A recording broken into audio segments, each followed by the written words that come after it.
إن الحمد لله نحمده ونستعينه ونستغفره ونعوذ بالله من شرور أنفسنا ومن سيئات أعمالنا من يهده الله فلا مضل له ومن يضلل فلا هادي له وأشهد أن لا إله إلا الله وحده لا شريك له وأشهد أن محمدا عبده ورسوله يا أيها الذين آمنوا اتقوا الله حق تقاته ولا تموتن إلا وأنتم مسلمون يا أيها الناس اتقوا ربكم الذي خلقكم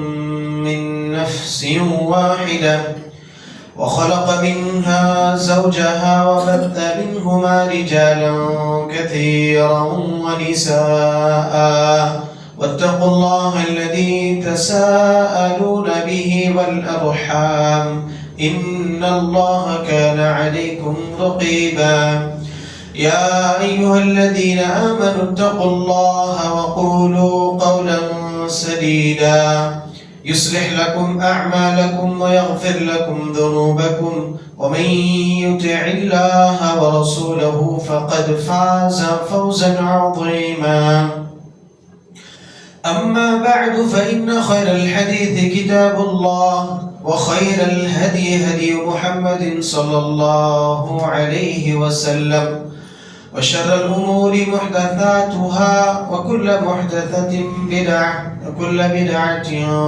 ضلالة وكل ضلالة في النار.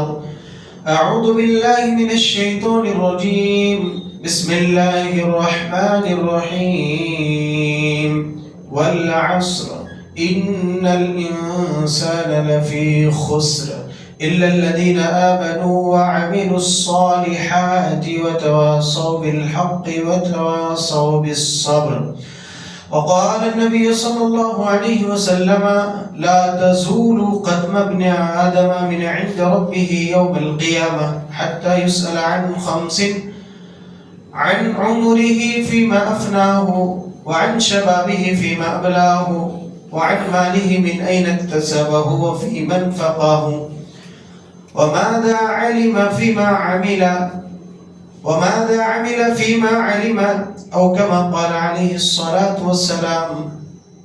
معزز حاضرین جمعہ، بزرگوں، نوجوانوں، خواتین اسلام، ہر قسم کی تعریف، توصیف، عظمت و بزرگی اس اللہ وحدہ لا شریک، خالق کائنات، مالک ارض و سما کے لیے ہے، جس کے حکم سے ہر چیز وجود میں آتی ہے اور فنا ہو جاتی ہے۔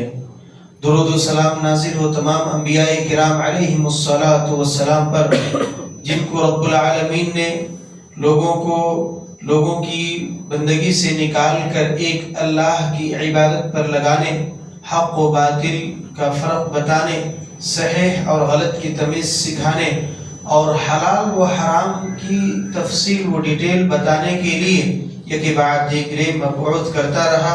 وہ نبیوں کے آخری کڑی محمد صلی اللہ علیہ وسلم پر خاص کر درود و سلام نازل ہو، جن کو رب العالمین نے ہماری رشد و ہدایت کی خاطر مبعوث کیا تھا، جنہوں نے ہماری بہتری اور بھلائی کے لیے رات و دن محنت و مشقت کی اور دشمنان دین اور اعداء اسلام کی جانب سے طرح طرح کی تکلیفیں اور مصیبتیں برداشت کی۔ اللہم صلی علیہ، اللہم بارک وسلم۔ حضرات گرام قدر، آج کے خطبہ جمعہ کا عنوان ہے وقت کی اہمیت۔ حضرات، ہمیں اور آپ کو معلوم ہونا چاہیے کہ وقت ہے کیا؟ وقت ہماری زندگی ہے، وقت ہماری عمر ہے، وقت اللہ رب العالمین نے ہمیں اور آپ کو بطور عاریت دیا ہے اور پھر اللہ رب العالمین یہ دی ہوئی عمر، یہ دیا ہوا وقت اللہ تعالی ہم اور آپ سے واپس لینے والا ہے۔ اللہ رب العالمین نے تو ہمیں دیا ہے ایک ہی مرتبہ، ہمیں 60 سال جینا ہے، 50 سال جینا ہے، 40 سال جینا ہے، 30 سال جینا ہے یا 20 سال جینا ہے، لیکن اللہ تبارک و تعالیٰ نے ہمیں تو اس کی خبر نہیں دی۔ البتہ اللہ تعالیٰ نے ہمیں جو عمر دی ہے، اللہ نے جو ہمیں وقت دیا ہے، ہماری عمر کا تھوڑا تھوڑا حصہ اللہ رب العالمین کے پاس واپس جا رہا ہے، اور جس دن یہ متعینہ وقت مکمل ہو جائے گا، پورا ہو جائے گا، ہمیں اور آپ کو رب العالمین کے پاس جانا ہوگا۔ ہوشیار اور چالاک انسان وہ ہے جو اپنے وقت کا صحیح استعمال کرتا ہے، اپنے وقت کو رب العالمین کی اطاعت میں لگاتا ہے، اپنے وقت کو ایسے کام میں لگاتا ہے جو کام رب العالمین کو پسند ہو، جس سے اللہ رب العالمین راضی اور خوش ہوتا ہے۔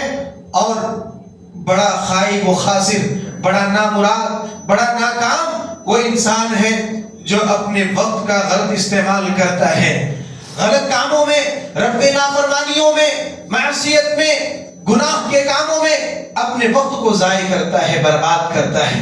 اس سے بڑا خائب، اس سے بڑا خاسر نہ دنیا میں کوئی ہو سکتا ہے اور نہ ہی آخرت میں کوئی ہو سکتا ہے۔ لہذا ہمیں وقت کی پابندی کرنی چاہیے، ہمیں وقت کا صحیح استعمال کرنا چاہیے، کہیں ایسا نہ ہو کہ وقت کے غلط استعمال سے ہم دنیا میں بھی ناکام ہو جائیں اور آخرت میں بھی ناکام ہو جائیں۔ حضرات گرامی قدر، اللہ کے رسول صلی اللہ علیہ وسلم سے ایک شخص نے سوال کیا، اللہ کے رسول ای الناس خیر، لوگوں میں سب سے افضل، سب سے بہتر کون ہے؟ سب سے افضل انسان، سب سے بہتر انسان کون ہے؟ اللہ کے رسول صلی اللہ علیہ وسلم نے فرمایا، من طال عمره وحسن عمله، کہ جس کی عمر لمبی ہو گئی، اللہ نے جس کو لمبی عمر دی اور اس کا عمل بھی اچھا ہو گیا، یعنی یہ لمبی عمر کا ملنا، لمبی عمر کا ملنا یہ باعث غنیمت، باعث فخر ہے، لیکن کب؟ جب عمر کے زیادہ ہونے کے ساتھ ساتھ عمل بھی صالح ہو، عمل بھی اچھا ہو، ورنہ اگر عمر لمبی ملی باوجود اس کے ہم غلط کاموں میں رہے، ہم رب کی نافرمانی میں رہے، تو لمبی عمر کا ملنا ہمارے لیے رحمت کی بجائے زحمت بن کے رہ جائے گی۔ لہذا اپنی عمر کو صحیح کام میں ہمیں استعمال کرنا ہوگا۔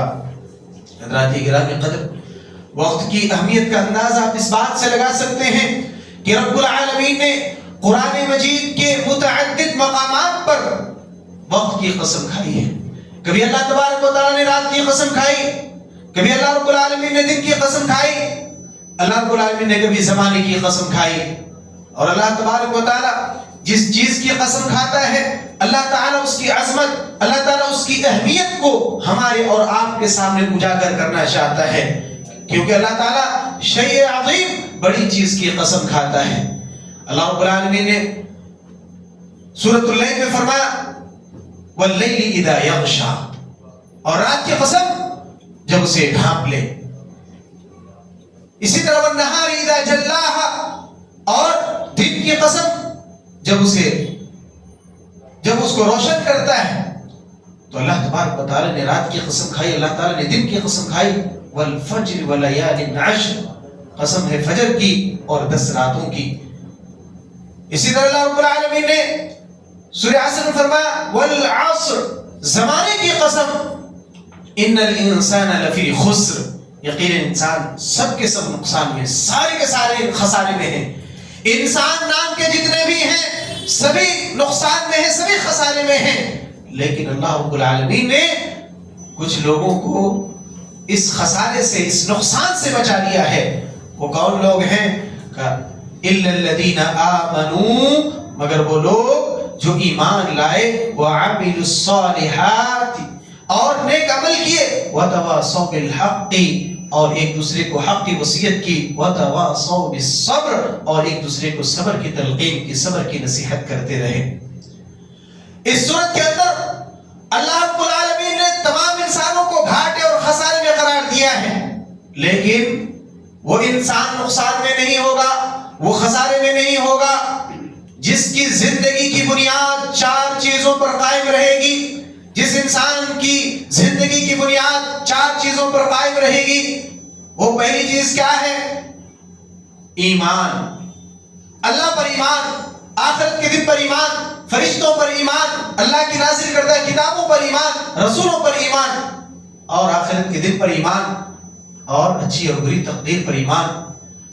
تو جس کا ایمان مضبوط ہوگا، جس کی زندگی کی بنیاد ایمان پر قائم ہوگی، اور نمبر 2 میں جو نیک عمل کرے گا، نیک عمل کرے گا، وہ خسارے میں نہیں ہوگا، ایک دوسرے کو حق کی وصیت کرے گا، بھلائی کا حکم دے گا، برائی سے روکے گا، اس کی زندگی خسارے میں نہیں ہوگی، وہ انسان خسارے میں نہیں ہوگا۔ اور ایک دوسرے کو بھلائی کی طرف بلانے میں، اچھی بات کا حکم دینے میں، برائی سے روکنے میں تکلیف ہو جاتی ہے، اس پہ صبر کرنے والا اس پہ صبر کر لیتا ہے، ایسا انسان خسارے میں نہیں ہوگا۔ حضرات کرام قدر، یقیناً اللہ رب العالمین کے نزدیک وقت کی بڑی اہمیت ہے، لہذا ہمیں بھی وقت کی اہمیت کو سمجھنا چاہیے اور وقت کی قدر کرنی چاہیے۔ امام شافعی رحمہ اللہ اس سورہ کے تعلق سے فرماتے ہیں، لو ما انزل اللہ علی خلقہ الا هذه السورہ لکفتہم۔ اللہ رب العالمین اپنی مخلوق پر حجت قائم کرنے کے لیے اگر صرف یہی سورت نازل کرتا تو یہی سورت کافی تھی، یہی سورت ان کے لیے کافی تھی، یعنی یہی سورت بطور حجت کے کہ اللہ تعالیٰ نے انسان کو دنیا میں بھیجا ہے، اللہ تعالیٰ نے خیر اور شر کو واضح کر دیا ہے، نقصان کا راستہ یہ ہے، گھاٹے کا راستہ یہ ہے، خسارے کا راستہ یہ ہے، اور فائدے کا راستہ یہ ہے۔ اللہ تبارک و تعالیٰ نے اس کی وضاحت کر دی، اللہ تبارک و تعالیٰ نے ساری تفصیل، ساری چیزیں اس صورت کے اندر نہیں بیان کی، لیکن ایک انسان کو سب سے بڑی ضرورت جس چیز کی ہوتی ہے وہ ہے کہ انسان فائدے میں رہے اور نقصان سے بچ جائے، اور نقصان سے بچنے کے لیے اللہ تبارک و تعالیٰ نے 4 چیزیں بیان کر دی کہ انسان اگر نقصان سے بچنا چاہتا ہے تو ان 4 اصول پر، 4 قواعد پر عمل کر لے، یقیناً وہ خسارے سے محفوظ ہو جائے گا۔ معلوم ہوا ہمیں اپنے وقت کا صحیح استعمال کرنا ہوگا، اور جیسا کہ میں نے کہا یہ وقت ہے کیا؟ ہوا عمر الانسان، انسان کی عمر یہی وقت ہے، اور اللہ کے رسول صلی اللہ علیہ وسلم نے فرمایا اعمار امتی بین 60 الی 70، میری امت کی عمر 60 سے 70 سال کے درمیان ہے۔ تھوڑے لوگ ہوں گے جو اس سے بھی زیادہ پار ہوں گے، 70 سال سے زیادہ آگے بڑھیں گے، 80 سال کے ہوں گے، لیکن ایسا بہت کم ہوگا، زیادہ تر لوگ اس سے پہلے ہی اس دنیا سے رخصت ہو جائیں گے۔ تو لہذا ہمیں وقت کو غنیمت سمجھنا چاہیے اور اس کا استعمال صحیح کرنا چاہیے۔ کسی نے کہا الوقت کالسیف ان لم تقطعه قطعک، وقت تلوار کی طرح ہے، اگر تم نے اس کا استعمال کر کے اس کو صحیح گزارا، ورنہ وہ تمہیں کاٹ دے گا، وقت تمہیں کاٹ کے چلا جائے گا، تمہارے لیے وقت رکا ہوا نہیں رہے گا، بلکہ وقت تمہیں کاٹ کے چلا جائے گا۔ اور کہا یا ابن آدم انما انت ایام، اے آدم کا بیٹا تم زمانہ ہو، تم دن ہو، فاذا ذهب يوم ذهب بعض، جب ایک دن گزر جاتا ہے تو تمہارا بعض حصہ گزر جاتا ہے، تمہاری زندگی کا ایک حصہ گزر جاتا ہے، 1 گھنٹہ 2 گھنٹے 3 گھنٹے 4 گھنٹے 12 گھنٹے 24 گھنٹے 1 ہفتہ 1 مہینہ 1 سال، یہ ہماری زندگی کا حصہ کٹ رہا ہے، ہم موت سے قریب ہو رہے ہیں، لہذا ہمیں اس کا غور و فکر کرنا چاہیے، اس کو سمجھنا چاہیے۔ حضرات گرامی قدر، ہمیں ہمارے وقت کا ایک نظام ہونا چاہیے، نظم ہونا چاہیے، وقت کی تنظیم ہونی چاہیے، ہم کس طرح یہ 24 گھنٹے دن و رات کو کس طرح سے گزاریں، ہمارے لیے اس کے لیے ایک شیڈول تیار ہونا چاہیے۔ بستر پر سے اٹھنے سے لے کر پھر دوبارہ بستر پر جانے تک ہم کیا کرتے ہیں، ہمارے پاس ایک روٹین ہونی چاہیے، ہم کب کون سا عمل کریں، یعنی ہم بستر سے اٹھتے ہیں، ہم ذکر پڑھیں الحمدللہ الذی احیانا بعد ما اماتنا والیہ النشور. ہم قضاء حاجت کے لیے جاتے ہیں اللہم انی اعوذ بک من الخبث والخبائث، باہر نکلتے ہیں غفرانک، وضو کرنے جاتے ہیں بسم اللہ، وضو کر لیتے ہیں، اس کے بعد اشہد ان لا الہ الا اللہ وحدہ لا شریک لہ واشہد ان محمدا عبدہ ورسولہ. مسجد کی طرف آتے ہیں، گھر سے باہر نکلتے ہیں بسم اللہ توکلت علی اللہ ولا حول ولا قوۃ الا باللہ. مسجد میں داخل ہوتے ہیں اللہم افتح لی ابواب رحمتک، نماز شروع کرتے ہیں اللہ اکبر، ثنا پڑھتے ہیں، دعا استفتاح پڑھتے ہیں. تو اسی طرح سے ہم دن میں جو کام کرتے ہیں، جس طرح کرتے ہیں، جب جو جس کی ضرورت پڑتی ہے، ہمارے پاس ایک سسٹم ہونا چاہیے، نظم ہونا چاہیے، تنظیم ہونی چاہیے. ہم نے کتنا وقت قرآن مجید کو پڑھنے میں لگایا، ہم نے ذکر و اذکار میں کتنا وقت لگایا، ہم نے اپنی زندگی ضروریات کو پوری کرنے کے لیے کتنی محنت و مشقت کی، کتنا ٹائم لگایا، اور ہم نے فضول باتوں میں، بیکار کاموں میں اور سوشل میڈیا کے استعمال میں، غلط خبریں لوگوں تک پھیلانے میں، غلط باتیں لوگوں تک پہنچانے میں ہم نے کتنا وقت دیا. اس کا ہمارے پاس ایک تنظیم ہونی چاہیے، ایک سسٹم ہونا چاہیے، اور اپنے وقت کو صحیح کاموں میں ہمیں لگانا چاہیے. حضرات گرامی قدر، ہماری زندگی میں توازن ہونا چاہیے. ہم عمل میں بیچ کا معتدل راستہ ہمیں اختیار کرنا چاہیے. اللہ کے رسول صلی اللہ علیہ وسلم نے فرمایا یا ایھا الناس، اے لوگو، خذوا من الاعمال ما تطیقون، ایسے اعمال اختیار کرو جس کو انجام دینے کی تم طاقت رکھتے ہو. فإن اللہ لا یمل حتی تملوا، اللہ تعالیٰ بیزار نہیں ہوگا تم کو اجر دینے سے، لیکن تم عمل کرتے کرتے تھک جاؤ گے، بیزار ہو جاؤ گے. آگے اللہ کے رسول صلی اللہ علیہ وسلم نے فرمایا وَإِنَّ أَحَبَّ الْأَعْمَالِ إِلَى اللَّهِ مَا دَامَ وَإِنْ قَلَّ، اور اللہ کے نزدیک محبوب عمل وہ ہے کہ جو لگاتار ہو اگرچہ تھوڑا ہو. تو میں نے جیسے کہا ہمارے دن کی تنظیم ہونی چاہیے، ہماری روٹین ہونی چاہیے، ہمارا شیڈول ہونا چاہیے عمل کرنے کے لیے. حضرات گرامی قدر، وقت اللہ رب العالمین کی جانب سے دی ہوئی ایک بہت بڑی نعمت ہے. وقت اللہ رب العالمین کی جانب سے دی ہوئی ایک بڑی امانت ہے، لہذا ہم اس کے ساتھ خیانت نہیں کر سکتے، اور ہم کو اس نعمت کی قدر کرنی چاہیے. اللہ کے رسول صلی اللہ علیہ وسلم نے فرمایا نعمتان مغبون فیہما کثیر من الناس الصحة والفراغ، کہ دو نعمتیں ایسی ہیں جس سے متعلق لوگ دھوکے کے شکار میں ہوتے ہیں، خسارے میں ہوتے ہیں. ایک خالی وقت، فراغ، خالی وقت، اور ایک صحت، تندرستی، اور دوسرا خالی وقت. جب انسان کے پاس صحت ہوتی ہے تو صحت کی پرواہ نہیں کرتا اور اپنی صحت کو غلط کاموں میں استعمال کرنے کی کوشش کرتا ہے. اگر صحت کی اہمیت کا اندازہ لگانا ہو تو آپ جائیں، ہاسپٹل میں جائیں، دیکھیں مریضوں کو، دیکھیں جو بیمار ہیں، مختلف امراض میں مبتلا ہیں، قسم قسم کے انواع و اقسام کی بیماری میں لوگ مبتلا ہیں. کوئی کرا رہا ہے، کوئی چیخ رہا ہے، کوئی چلا رہا ہے، کسی کی زندگی کا آخری لمحہ ہے، کسی کو ڈاکٹر نے بتا دیا کہ آپ کچھ ہی ایام تمہاری زندگی کے بچے ہیں. ایسی ایسی باتیں ہیں، ایسے ایسے لوگوں کے احوال ہیں، ایسے حالات ہیں. زندگی، صحت کا پتہ لگانا چاہتے ہیں، اس کی اہمیت کا پتہ لگانا چاہتے ہو، جائیے مریضوں کی زیارت کریں، ان کی عیادت کریں، ان کو دیکھیں. یقیناً آپ اپنی صحت کی اہمیت کا پتہ آپ کو اس وقت چلے گا کہ اللہ تبارک و تعالیٰ نے ہمیں صحت دی ہے، اللہ تبارک و تعالیٰ نے ہمیں صحیح سالم رکھا ہے، اللہ تبارک و تعالیٰ نے ہمیں بیماری سے محفوظ رکھا ہے، اللہ نے ہمیں جسم میں عافیت دی ہے، اور ہمیں عافیت کا سوال بھی رب العالمین سے کرنا چاہیے. حضرات گرامی قدر، تو کہا نعمتان مغبون فیہما کثیر من الناس الصحة والفراغ. دوسری نعمت کیا ہے؟ خالی ٹائم. اللہ رب العالمین نے رسول اللہ صلی اللہ علیہ وسلم کو تمام انسان، تمام انبیاء سب میں افضل قرار دیا ہے. باوجود اللہ رب العالمین نے اللہ کے رسول کو کیا حکم دیا؟ فَإِذَا فَرَغْتَ فَانصَبْ.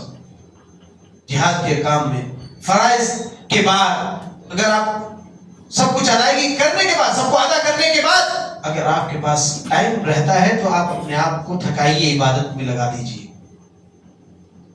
فرائض کی ادائیگی کر لی، نوافل کا اہتمام کیجیے، قرآن مجید کی تلاوت کیجیے، ذکر و اذکار کا اہتمام کیجیے، خالی مت جانے دیجیے اپنا کوئی بھی لمحہ، کوئی بھی گھڑی، کوئی بھی ٹائم خالی ہاتھ سے جانے نہ دے۔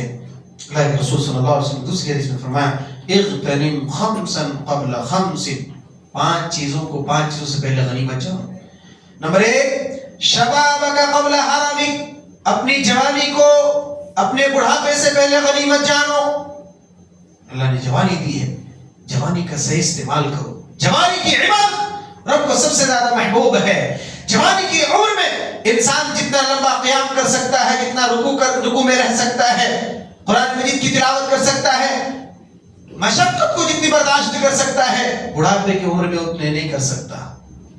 نہ قیام لمبا کر سکتا ہے، نہ قرات لمبی کر سکتا ہے، نہ رکوع میں زیادہ دیر تک رہ سکتا ہے، اور نہ ہی دوسرا عمل اچھے انداز میں ادا کر سکتا ہے جتنی جوانی میں وہ کر سکتا ہے۔ اس لیے کہا جوانی کو بڑھاپے سے پہلے غنیمت جانو۔ اور دوسرے نمبر پر وصحتک قبل سقمک، اپنی صحت کو بیمار ہونے سے پہلے غنیمت جانو۔ نمبر 3 وغناک قبل فقرک، اپنی مالداری کو فقیری سے پہلے، محتاجگی سے پہلے غنیمت سمجھو۔ وفراغک قبل شغلک، اور اپنے خالی ٹائم کو مشغول ہونے سے پہلے، بزی ہو جانے سے پہلے غنیمت سمجھو۔ وحیاتک قبل موتک، اور اپنی زندگی کو موت سے پہلے غنیمت سمجھو۔ حضرات گرامی قدر، انسانی زندگی میں عمر کا سب سے اہم حصہ جوانی کا حصہ ہے، اور اس کی اہمیت اللہ رب العالمین نے قرآن میں بھی بیان فرمائی ہے۔ انہم فتیۃ آمنوا بربہم وزدناہم ہدی، وہ نوجوان تھے اصحاب کہف جنہوں نے ظالم بادشاہ، مشرک بادشاہ کے سامنے اپنا سر نہیں جھکایا، سر جھکایا تو صرف رب العالمین کے سامنے جھکایا، رب مانا تو صرف اللہ کو مانا، اس کے سامنے اپنا سر خم نہیں کیا، جھکایا نہیں۔ اللہ تبارک و تعالیٰ نے ایسے لوگوں کے ایمان کی حفاظت فرمائی، انہیں غار میں سلا دیا، 300 سے زائد سال وہ غار میں سوتے رہے۔ تو یہ اللہ رب العالمین نے ان کا ذکر کیا، انہم فتیۃ آمنوا بربہم وزدناہم ہدی، وہ نوجوان تھے جنہوں نے اپنے رب پر ایمان لایا تھا، ہم نے ان کو ہدایت میں اضافہ کر دیا، ان کی ہدایت کو ہم نے بڑھا دیا اللہ رب العالمین نے۔ اسی طرح یوسف علیہ السلام کا واقعہ آپ سبھی کو معلوم ہے کہ اتنے خوبصورت نوجوان جس کے گھر میں رہتے تھے، وہ خاتون برائی کی طرف دعوت دیتی ہے، لیکن وہ کہتے ہیں معاذ اللہ، اللہ کی پناہ۔ اسی طرح اللہ کے رسول صلی اللہ علیہ وسلم نے جن 7 قسم کے لوگوں کو اپنے سائے میں جگہ دینے کی بات کہی ہے کہ جس دن رب کے سائے کے سوا کوئی سایہ نہ ہوگا، ان میں سے ایک وہ بے شاب نشأ فی عبادت اللہ، ایک ایسا نوجوان جس کی پرورش، جس کی پروان جو ہے جوان عبادت میں، اللہ رب العالمین کی عبادت میں چڑھی ہو، جو اللہ تبارک و تعالیٰ کی عبادت میں پلا ہو، شاب نشأ فی عبادت اللہ، تو ایسی جوانی کی اللہ کے پاس بڑی قدر ہے۔ حضرات گرامی قدر، اسی طرح اللہ کے رسول صلی اللہ علیہ وسلم نے فرمایا لا تزول قدم ابن آدم من عند ربہ، اللہ رب العالمین کے پاس ابن آدم کے قدم ٹل نہیں سکتے، ہٹ نہیں سکتے جب تک کہ ان کو 5 چیزوں کے بارے میں پوچھ نہ لیا جائے۔ بعض روایت میں اسی کو 4 چیزیں بتائی گئی ہے، تو جب تک کہ ان کو 5 چیزوں کے بارے میں سوال نہ کر لیا جائے، ان عمرہ فیما افنی، اس کی عمر کے بارے میں کہ اس نے عمر کو کہاں فنا کیا، ختم کیا، وعن شبابہ فیما ابلاہ، جوانی کو کہاں بتائی، جوانی کو اللہ تبارک و تعالیٰ کی محبوب ترین جگہ مسجد میں اللہ کی عبادت کرنے میں، قرآن مجید کو پڑھنے، سمجھنے، تدبر کرنے، علم حاصل کرنے میں لگائی، یا کہیں اور دوستوں کے ہمراہ، دوستوں کے ساتھ چائے کی دکانوں میں اور دوسرے اڈوں میں، دوسری جگہوں میں جوانی کو بتائی۔ جوانی کے بارے میں اللہ رب العالمین سوال کرے گا، ابن آدم کے قدم ٹل نہیں سکیں گے، ہٹ نہیں سکیں گے۔ وعن مالہ فیما من این اکتسبہ، اور مال کے بارے میں کہ مال کہاں سے کمایا، مال کمانے کے لیے کون سا طریقہ اختیار کیا تھا، حلال کا حلال راستہ اختیار کیا، حرام راستہ اختیار کیا تھا. اور دوسرا سوال مال سے ہی متعلق ہوگا، وفیما انفقہ، مال کہاں خرچ کیا؟ مال کہاں خرچ کیا؟ ناچنے والیوں، گانے والیوں کو لانے میں، مسجد بنانے میں، مدرسہ بنانے میں، یا مسکینوں کی دیکھ بھال کرنے میں، یتیموں کی پرورش کرنے میں، ان کی کفالت کرنے میں کہاں خرچ کیا؟ اللہ رب العالمین پوچھے گا. اور نمبر 5 میں ہے ماذا عمل فيما علم، جو علم حاصل کیا، دین کی جو جانکاری حاصل کی، اس کے مطابق عمل کہاں تک کیا. تو یقیناً یہ 5 سوالات ہر انسان سے ہونا ہے. حضرات گرامی قدر، یہ تھی وقت کی اہمیت اور وقت کی جو قدر کرے گا یقیناً رب العالمین کے پاس سرخ رو ہوگا، اور جو وقت کی قدر نہیں کرے گا وہ ناکام دنیا میں بھی ہوگا اور آخرت میں بھی ہوگا. لہذا ہمیں وقت کی قدر کرنا چاہیے، اور وقت کا ضیاع کرنا یہ ندامت، شرمندگی، حسرت کا باعث بنے گا قیامت کی روز. اللہ رب العالمین ایسے لوگوں کے بارے میں نقشہ کھینچا ہے كأنهم يوم يرونها لم يلبثوا إلا عشية أو ضحاها، کہ جب وہ عذاب کو دیکھیں گے، جب جہنم کو دیکھیں گے تو کیا کہیں گے؟ لم يلبثوا، ان کو ایسا لگے گا کہ وہ دنیا میں صرف دن کا آدھا حصہ اس دنیا میں رہا ہے، یعنی ظہر سے لے کے جو ہے مغرب تک، یا پھر جو ہے سورج نکلنے سے لے کے ظہر کے ٹائم تک دن کا آدھا حصہ وہ رہے ہوں گے. ایسا انہیں معلوم ہوگا، کیونکہ ہماری زندگی آخرت کے مقابلے میں بہت ہی معمولی، بہت ہی تھوڑی ہے. اسی لیے جب ان سے سوال کیا جائے گا، پوچھا جائے گا، تو وہ یہی کہیں گے کہ ہم دنیا میں یا تو ایک دن رہے ہیں یا دن کا آدھا حصہ جو ہے ہم دنیا میں رہے ہیں. لہذا جو بھی وقت اللہ رب العالمین نے ہمیں دیا ہے اس کو اچھے کام میں لگانا چاہیے. جو وقت ملا ہے اللہ رب العالمین کو خوش کرنے کے لیے کرنا چاہیے. کہا وَأَنفِقُوا مِمَّا رَزَقْنَاكُم مِّن قَبْلِ أَن يَأْتِيَ أَحَدَكُمُ الْمَوْتُ فَيَقُولَ رَبِّ لَوْلَا أَخَّرْتَنِي إِلَىٰ أَجَلٍ قَرِيبٍ فَأَصَّدَّقَ وَأَكُن مِّنَ الصَّالِحِينَ. اللہ تعالیٰ نے کہا کہ خرچ کرو جو ہم نے تمہیں رزق دیا ہے، جو ہم نے تمہیں عطا کیا ہے، اس کو اس سے پہلے کہ تمہیں سے کسی کے پاس موت آئے اور وہ کہے کہ میرے پروردگار تو نے مجھے مہلت کیوں نہیں دی، ایک مقررہ وقت کے لیے، تھوڑے وقت کے لیے مجھے مہلت کیوں نہ دی کہ میں صدقہ کر لیتا اور نیک لوگوں میں سے ہو جاتا. لیکن اس وقت ہماری تمنا کارگر نہیں ہوگی. اللہ تعالیٰ ہمیں مہلت نہیں دے گا کیونکہ ہماری عمر متعین ہے. اللہ نے ہمیں مقررہ وقت دیا ہے، لہذا جو وقت ملا ہے اسی کو نیک کام میں صرف کرے، نیک کام میں خرچ کرے. اسی طرح ہماری زندگی، ہماری پیدائش کا مقصد کھیل کود، تماشا، وقت کو یوں ہی ضائع کرنا، سوشل میڈیا کا غلط استعمال کرنا، غلط باتوں کو لوگوں میں پھیلانا، لوگوں کو ہنسانے کے لیے جھوٹی موٹی جو ہے ویڈیوز وغیرہ بنانا اور ڈالنا وغیرہ، یہ ہمارا مقصد نہیں ہے. اللہ رب العالمین نے ہمیں اس لیے پیدا نہیں کیا. اللہ تعالیٰ نے ہمیں اپنی عبادت کے لیے پیدا کیا کہ ہم اللہ تبارک و تعالیٰ کی صرف اور صرف اللہ رب العالمین کی عبادت کریں. اسی طرح اور بھی بہت ساری آیات جس میں اللہ رب العالمین نے بیان کیا ہے کہ کس طرح سے اس دنیا سے وقت کا جنہوں نے صحیح استعمال نہیں کیا ہے، اللہ تعالیٰ پر ایمان نہیں لایا، رسولوں کی جنہوں نے تصدیق نہیں کی ہے، تو ایسے لوگ اپنے دانتوں تلے انگلیاں دبائیں گے اور افسوس کریں گے، حسرت کریں گے. لیکن اس وقت ان کا حسرت کرنا، افسوس کرنا، اور وہ جہنم میں چیخیں گے، چلائیں گے اور اللہ تبارک و تعالیٰ سے درخواست کریں گے کہ اللہ ہمیں باہر بھیج دے تاکہ ہم نیک کام کریں گے، نیک لوگوں میں سے ہو جائیں گے. لیکن اللہ تعالیٰ انہیں نہ جہنم سے نکالے گا اور نہ ہی دنیا میں دوبارہ اس کو بھیجے گا. اللہ تعالیٰ نے ہمیں ایک ہی مرتبہ چانس دیا ہے، موقع دیا ہے، اس موقع کو غنیمت جانیں اور نیک کام زیادہ سے زیادہ کریں. اللہ رب العالمین سے دعا ہے اللہ تعالیٰ ہم سب کو اپنے وقت کی اہمیت کو سمجھتے ہوئے وقت کو اللہ تبارک و تعالیٰ کی عبادت میں، اللہ تبارک و تعالیٰ کی اطاعت میں، اللہ تبارک و تعالیٰ کی خوشی میں گزارنے کی توفیق عطا فرمائیں. اللہ تبارک و تعالیٰ ہم سب کو جو ہے ایسے عمل سے محفوظ فرمائیں جس سے اللہ رب العالمین ناراض ہوتا ہے. بارک اللہ علیہ وسلم.